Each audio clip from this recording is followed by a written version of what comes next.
Hey guys, so if you somebody who has been to webinars, seminars when we used to have seminars like live events, and you've seen motivational speakers speak, you've seen live coaches and people who are personal development coaches as well, and people who are helping you get from point A to point B, i.e. Tony Robbins, etc. And those people usually help you get to the next level of your life because the moment you improve yourself, the moment you improve your surrounding, and the moment you improve your surrounding, the moment you improve your results as well. And I mean, one of the things that they have a caring theme that your friends and family might be holding you back, and then how do you make sure that they are not? And I did never like this idea that somebody is going to try to separate me from my family. I love my family very much, and that idea that I might need to isolate to elevate. That idea that I have to get out of a community. I like the idea of a community. I love the idea of having people around me that care about me, and then people I care about as well, and then also learning as much as I can from their values, their principles, their life experiences, and then also being able to also teach them what I'm learning as well as I go along too. I'm a high proponent of a community. I think back in the day when they used to have villages where you find like grandparents and everybody staying in one area. That's when you get a lot of. I still think that was an ideal good situation because you get a lot of kids and generation after who are growing with similar values as well. I understand that we have to be civilized and kids have to go to university, separate from their parents very young. Some of you guys are going to boarding school while you're in grade two, or maybe you're still very, very young as well, which I don't understand how somebody does that. But I mean, those are personal, beliefs, and I'm sure that you guys might also be having some personal beliefs as well. But I just wanted to say that then the idea of separating a family when the kids go to school for 7 years and then they stay away from their parents and then they miss out learning from their parents when the kids goes to high school somewhere far, and then the only time they learn from their parents is when they're back at home, and they like miss out on specific values. And maybe when they're growing up in their early years as well, maybe their parents were some people who are hardworking, putting food on the table, getting corporate jobs, coming back home late, and they were raised with a nanny as well. I don't think that's the ideal a way to raise a family. But I don't know. I don't. It's just an idea. I just wanted to put it like that, and I'm happy. It might be biased, and I'm also happy to also listen at other people's point of view. But so if you're seeing that value of mine to say, hey, family, people needs to be together, people needs to be close, and then I go to an event where the speaker saying, hey, watch out for your family and friends, and they might be holding you back, and I'm like, I don't understand what that means. I mean, I can't relate because I want to be with my family, and I don't understand how would they hold me back. So that was something very hard for me to process. Actually, I thought, why are you guys separating us from our families? And that's something I never understood. And I mean, isolation creates weakness, and then we're isolated. So many things can happen to you, and you have nobody to turn to. You lack support, and also you also lack people who really care about you. You lack love as well. I think love is something very important in everybody's life. All right, so most speakers, and if you're somebody like me who thinks like this, or maybe you might think differently, if you go to events, they say, hey, watch out for your family and friends. They might be holding you back. So I just want to break that idea to say, what do they usually mean by saying family and friends might be holding you back? And how do you deal with that, if you look at it wisely or critically as well? Is first of all, they just mean that your family, for example, if you have a parent who was raised maybe in struggle, and then they sort of build themselves up to get a education, get a job, and then they provide it for you, and then you tell them you want to start a business, and then maybe they tried a business and it did not work because they were not focusing on it on full time because the economy might have affected that, or maybe because luck as well, maybe because of lack of skill set, lack of networks, access to information, like we're living in an information age right now, and then also access to support as well in a business industry of similar like-minded people as well. So many reasons can be contributors to their failure in business, but they might say to you, hey, don't start a business, go to school, focus, and graduate and get a job. And then because that's what they did and that worked for them, and that's why they could afford a house with credit, could afford to buy a car, could afford to take you to school with credit, which is important as well, to cover, just to say they could afford to provide basically and become credit worthy people in the society. So that usually means you probably living like lower or just medium middle class.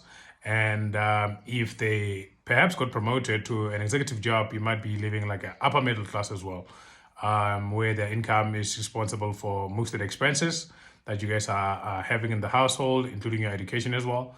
And then they might have their home as an asset, and then there might not be too much focus on building an asset-based balance sheet as well. So that is working out for them, and it's working very well because as a parent, you just want to make sure that you support and you provide as much as you can for your kids. And then now you go to a motivational speaker saying, yeah, I can start a business today, this and this and that, and you get motivated and you want to go home and you want to tell them, look, I want to start a business, I want to do this, etc., etc.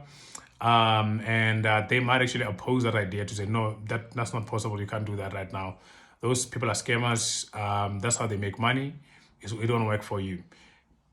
There's a truth in that as well. There are people who are not authentic about what they say, and that's why you guys need to do a little bit more homework. But I don't want to. That's another video. That's a story for another video as well. But today I just want to focus on why do the motivational speakers say that. The idea that they failed, they tried and failed and gave up, and then they got successful in another way, they might project the same ideas to you to say, hey, go to school, do the same thing I did, and be a responsible parent and member of a citizen, sacrifice all your dreams for your kids, for your family, etc. And is it a fulfilling life? No. Is it something that you can regret later? Yeah, most time people regret things that they could not do when they were younger. And this is why most motivational speakers saying your family and friends can hold you back. And, especially when it comes into your career and things that you want to do that they haven't done yet or haven't done before. So here's how you work around those things. So that does not mean, number one, doesn't mean you must cut off your family, be isolated, block their phone, etc. It just means you need to know, which part of your life your family can be able to help you with. Maybe they are successful in relationships. Maybe they have like a long-lasting relationship for 30 years. If you're lucky and they're still together. Maybe that's an area that they can help you with. They can help you out to say, okay, this is what you do in relationships, compromising and stuff and working things out, communication, etc. Maybe that's what you're supposed to be asking them. Maybe they know how to, life skills. Maybe they know how to build something. Maybe they know how to work with their hands. Maybe they know what happens in the bank. Maybe they worked in the bank forever. And then you need to know, well, how does a bank work? What do they do, etc. They can help you out with those things, and then maybe they can just help you out with other things as well that are more emotional. If they are like emotional available people, they can help you with those things as well. So you just have to figure out what are the good things that you can get from your family that they can help you with in your life as well, and try to soak as much as you can because you're going to need that as well. However, you must separate your business from your family for the reason, especially if they're not doing something you want to do. If you want to get into property, for example, and then they know forex trading, for example, it's not going to be helpful, but they might help you if they have the mindset of an entrepreneur. They might understand what it means and the struggles, etc. They might be able to advise you properly. But if you want to do property, then why don't you get somebody who did property and then they are successful to a point where you want them to be, where you want to be, and then just engage them so they can help you out in that sole thing alone. You must not ask the property guys your relationship stuff. You know what I mean? You must not ask the property guys that you're helping out, your property mentor or coach, your personal things. And then if you want a life coach or whatever, and then get a life coach, somebody who's done very well in having an integrated life, and then engage them and in that manner as well. And then long story short, I just wanted to say, choose what you ask for from your family wisely. I think that's what the motivational speakers are trying to say as well. Don't ask for things they cannot afford to do for you. You know what I mean? You cannot ask them to know how to build a business if they haven't done any business before. You cannot ask them to know how to have the diversity quotient that you need to have as an entrepreneur. where to get capital. They don't know that. How do you get investors? They might not know that. How do you create a product? They might not know that. So get people for those other things as well, and that's what the coaches are saying. So in short, if you hear somebody saying your friends and family might hold you back, they're just saying that you want to take your friends, and then ask them business questions, ask them business ideas that you have. Those are your business ideas, and I don't think you should be talking to them about that unless they ask you. Your friends should keep, your friendship based on what you guys friends about. Are you golf friends, playing golf together? Maybe you run together and then you grew up together in high school. Maybe you did this, that, that. Keep it like that and keep it healthy. You need those relationships. And do not ever cut them off because some motivational speaker said you must cut them off. You must just know that you're not going to ask them business things. If you need business advice, talk to your business mentor, talk to your business coach. Or if you need property advice, talk to your property mentor, property coach.